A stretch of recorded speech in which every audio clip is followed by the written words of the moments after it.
Welcome back again. Okay, so on this video, you have an assignment.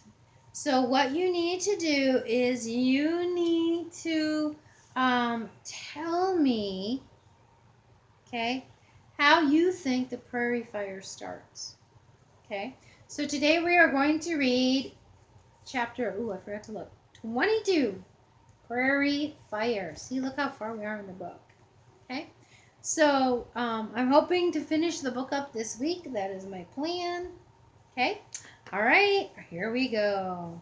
Spring had come. The warm winds smelled exciting, and all outdoors was large and bright and sweet. Big white shining clouds floated high up in clear space. Their shadows floated over the prairie. The shadows were thin and brown, and all the rest of the prairie was the pale, soft color of dead grasses.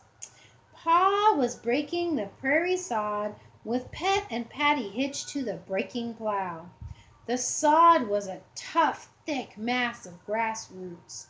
Pet and Patty slowly pulled with all their might, and the sharp plow slowly turned over a long, unbroken strip of sod.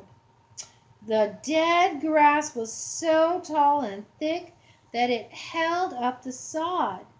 There, Pat had plowed. He didn't have a plowed field. Sorry, let's try that again. Where Pa had plowed, he didn't have a plowed field. The long strip of grass root lay on top of the grass, and grass stuck out between them. But Pa and Pet and Patty went on working.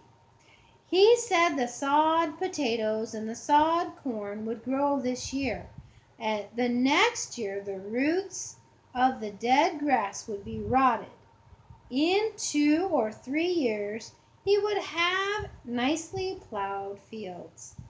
Pa liked the land because it was so rich, and there wasn't a tree or a stump or a rock in it. Now a great many Indians came riding along the Indian Trail. Indians were everywhere. Their guns echoed in the creek bottoms where they were hunting. No one knew how many Indians were hiding in the prairie, which seemed so level but really wasn't. Often Laura saw an Indian where no one had been an instant before. Indians often came to the house. Some were friendly, and some were sorely and cross. So sorely means like rude and stuff. Sorely, okay. Surly, sorely. All right. All of them wanted food and tobacco, and Ma gave them what they wanted. She was afraid not to. When an Indian pointed to something and grunted, Ma gave him that thing. But most of the food was kept hidden and locked up. Jack was cross all the time, even with Laura. He was never left off the chain, and all the time he lay and hated the Indians. Laura and Mary were quite used to seeing them now. Indians didn't surprise them at all, but they always felt safe near Pa and Jack. One day they were helping Ma get dinner. Baby Carrie was playing on the floor in the sunshine, and suddenly the sunshine was gone. I do believe it is going to storm, Ma said, looking out the window. Laura looked too. A great black clouds were billowing up in the south across the sun. Pet and Patty were coming running. That's what it says. It doesn't sound well, though, does it? From the field, Pa holding to the heavy plow and bounding in long leaps behind them. Prairie fire! He shouted. Get the tub full of water! Put sacks in it! Hurry! Ma ran to the well. Laura ran to tug the tub to it. Oh, she's pulling the tub to it. It's just the way it's written. Yeah. Pa tied Pet to the house. He brought the cow and the calf from the picket line and shut them in the stable. He caught Bunny and tied her fast to the north corner of the house. Ma was pulling up buckets of water as fast as she could. Laura ran to get the sacks that Pa had flung out of the stable. Pa was plowing, shouting at Pet and Patty to make them hurry. So he's plowing something called a fire break.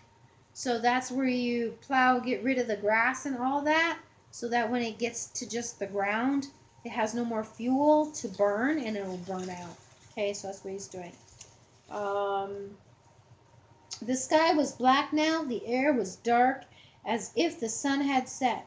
Pa plowed a long furrow west of the house and south of the house and back again east of the house. Rabbits came bounding past him as if he wasn't there. Pet and Patty came galloping, the plow and Pa bounding behind him. Pa tied them to the other north corner of the house. The tub was full of water. Laura helped Ma push the sacks under the water and soak them. I can't plow but one furrow. There isn't time, Pa said. Hurry, Caroline. The fire's coming faster than the horses can run. A big rabbit bounded right over the tub while Pa and Ma were lifting it. Ma told Laura to stay at the house. Pa and Ma ran staggering to the furrow with the tub. Laura stayed close to the house. She could see the red fire coming under the billows of smoke. More rabbits leapt by. They paid no attention to Jack, and he didn't think about them. He stared at the red underside of the rolling smoke and shivered and whined while he crowded close to Laura. The wind was rising and wildly screaming. Thousands of birds flew before the fire, thousands of rabbits running. Pa was going along the furrow, setting fire to the grass on the other side of it. Ma followed with the wet sacks, beating the flames that tried to cross the furrow. Okay, so that's called lighting a backfire. Okay, so what he's trying to do is he's trying to light a fire that goes into the other fire to help put it all out. Okay, and get rid of the fuel. It's still what we do today to stop fires. They're using the exact same techniques that we use today. Now today we have helicopters that bring great big buckets of water and dump it on there. But obviously there were no helicopters. There weren't even cars when this was taking place. Okay? All right. Onward and upward. The whole prairie was hopping with rabbits. Snakes rippled across the yard. Prairie hens ran silently, their necks outstretched, their wings spread. Birds screamed in the screaming wind. Pa's little fire was all around the house now, and he helped Ma fight it with the wet sacks.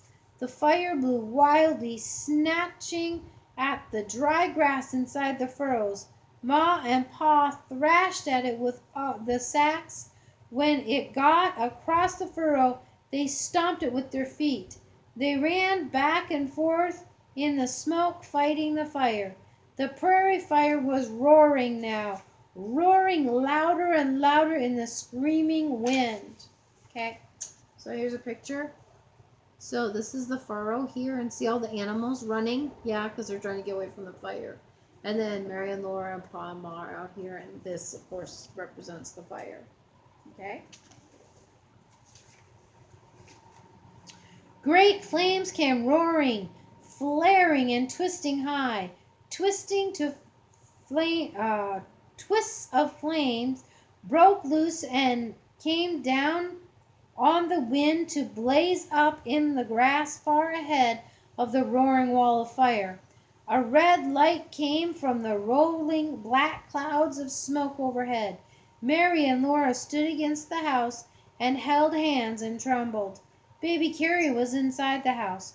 Laura wanted to do something, but inside the house her head was roaring and whirling like the fire.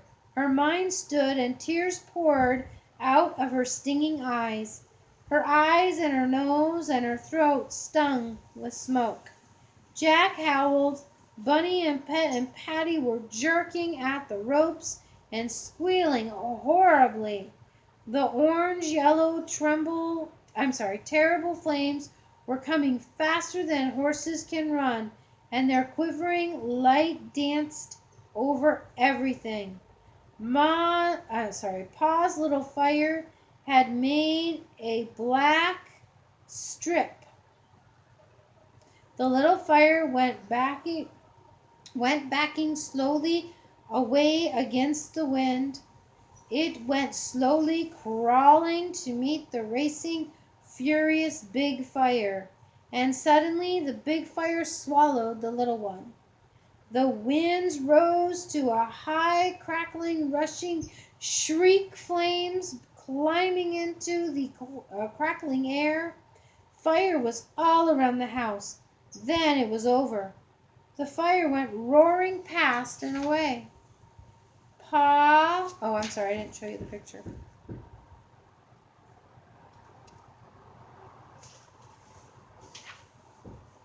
Ma and Pa were beating out little fires here and there in the yard.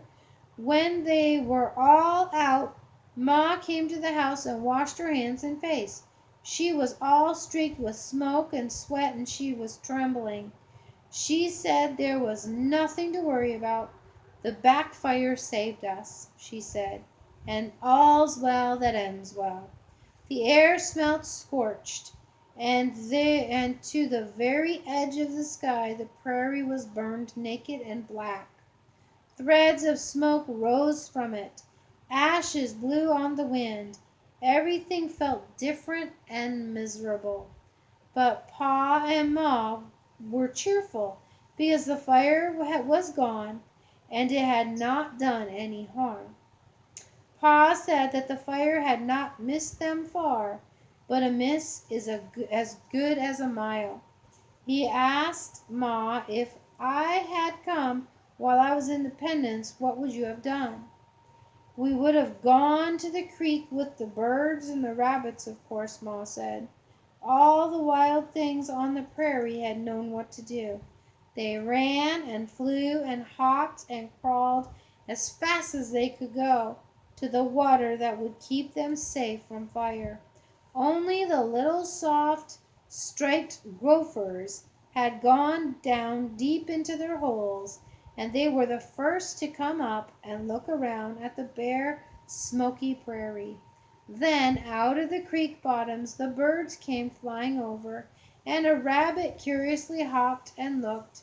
It was a long, long time before the snakes crawled out of the bottoms and the prairie hens came walking. The fire had gone out among the bluffs. It had never reached the creek bottom or the Indian camps. That night Mr. Edwards and Mr. Scott came to see Pa. They were worried because they thought that perhaps the Indians had started that fire on purpose to burn out the white settlers. Pa didn't believe it. He said the Indians had always burned the prairie to make green grass grow more quickly, and traveling easier. Their ponies couldn't gallop through the thick, tall, dead grass. Now the ground was clear, and he was glad of it because plowing would be much easier. While they were talking they could hear drums beating in the Indian camps and shouts. Laura sat still as a mouse on the doorstep and listened to the talk and to the Indians. The stars hung low and large and quivered over the burned prairie, and the wind blew gently in Laura's hair. Mr. Edwards said there was too many Indians in those camps. He didn't like it. Mr. Scott said he didn't know why so many of those savages were coming together if they didn't mean trouble for others. Pa said he didn't know about that. He figured that Indians would be as peaceful as anyone else if they were left alone. So many times left alone. On the other hand, They had been moved west so many times that naturally they hated white folks. But an Indian ought to have sense enough to know that when he was licked, that means like defeated, okay? With soldiers at Fort Gibson and Fort Dodge, Pa didn't believe those Indians would make any trouble. As to why they are congregating in these camps, Scott, I can tell you that, he said. They're getting ready for their big spring buffalo hunt. He said there were half a dozen tribes down in those camps. Usually the tribes were fighting each other, but every spring they made peace and all came together for the big hunt. They're sworn to peace among themselves, he said, and they're thinking about hunting the buffalo. So it's not likely they'll start on the war path against us. They'll have their talks and their feasts, and then one day they'll all hit the trail after the buffalo herds. The buffalo will be walking their way north pretty soon. Working their way. Let's try that again. The buffalo will be working their way north pretty soon, following the green grass. By George, I'd like to go on a buffalo hunt like that myself. It must be a sight to see. Well, maybe you're right about it, Ingalls, Mr. Scott said slowly. Anyway, I'll be glad to tell Mrs. Scott what you say. She can't get the Minnesota massacre out of her head. See, there's the gophers popping up. Remember when Laura and Mary tried to catch the gophers and they couldn't catch any, so they brought moth flowers instead? That was pretty fun. So again, in the private comments on this assignment, please answer this question. How do you think the prairie fire got started? Okay? And I will see you tomorrow. Bye-bye.